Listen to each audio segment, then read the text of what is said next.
Moi, je suis une personne dynamique, je suis une personne qui aime ça, s'amuser, qui aime ça rire. Puis aussi, je suis une personne active. Dans une des sorties avec Lisa, c'était d'aller une marche au Mont Saint-Bruno. Et puis, on était peut-être une trentaine de personnes à aller marcher. Puis là, je voyais Lisa de jaser avec différentes personnes. Puis quand j'ai vu Lisa faire, je dis, moi aussi, je suis capable de faire ça.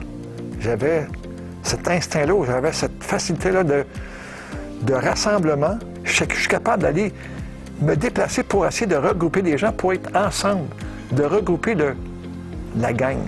C'est un peu ce que Lisa aussi faisait, fait que je regarde, wow. Puis là, à un moment donné, j'allais voir Lisa et je dis, écoute bien, là, j'aimerais ça t'aider. Il y a certaines activités, j'aimerais ça t'aider, je me sens capable. Fait que Lisa, au début, elle ne me connaissait pas. C'est sûr que je ne peux pas donner quelque chose à quelqu'un que je ne connais pas. Fait qu'à force d'avoir des rencontres avec elle, des sorties, là, Lisa s'est aperçue, OK, lui, il est capable, il serait capable de faire ça. Fait que c'est ça, au fur et à mesure que je lui proposais mon aide, au début, c'était non. Puis après ça, en dernier, on disait que Lisa, elle a compris que, oh boy, OK, je peux avoir confiance en Richard pour voir que, oui, il serait capable d'être, si on peut dire, la personne responsable d'un groupe de marche. Alors, c'est de cette façon-là que Lisa m'a laissé la carte blanche, on peut dire. Puis j'ai fait cette activité-là, puis ça a bien fonctionné. Toutes les personnes que j'ai rencontrées, c'est des personnes seules comme moi.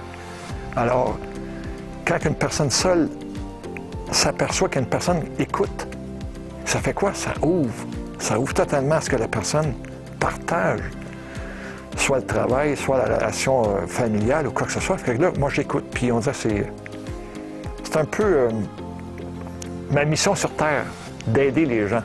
Parmi les gens, de rencontrer, que ce soit homme ou femme, de jaser, puis de s'amuser, là, d'avoir du fun, puis de bouger. Mais c'est pas l'ambiance, là, dans ton activité? Moi, l'ambiance, c'est d'avoir du fun. Regarde, amusez-vous, là, on jase, puis regarde, faites ça simple, puis jasez entre vous autres, puis je n'aime pas non plus imposer. Regarde, toi, là, moi, là, on jaser avec toute personne. Non, regarde, soyez vous-même, puis si la personne t'attire pour aller jaser avec elle, puis tu y vas. Sinon, regarde, tu jases avec qui tu veux, là. C'était à Rougemont, à la cidrerie Michel Jaudoin. Il y avait une journée planifiée pour ça. On allait marcher en montagne. Par la suite, on avait une dégustation de vin pétillant là, de Michel Jaudoin. Mais cette journée-là, quand on est arrivé, il ne pleuvait pas, c'était nuageux. Mais quand on est parti à marcher, on a fait peut-être 2-3 km. Là, il a commencé à pleuvoir. Plus ça allait, plus il pleuvait. J'ai arrêté le groupe, regarde, on a encore le choix, on peut retourner de bord, on retourne où on était. On était peut-être une douzaine, je pense, qui a affronté cette température-là.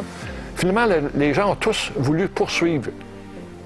Mais c'est au fur et à mesure qu'on marchait dans ce sentier-là, qu'il y avait des roches, c'était glissant au coton, puis là, tout le monde s'entraidait. S'il y avait de la difficulté à descendre ou à monter, les gens s'entraidaient entre eux autres. Moi, ça m'a vraiment impressionné, là.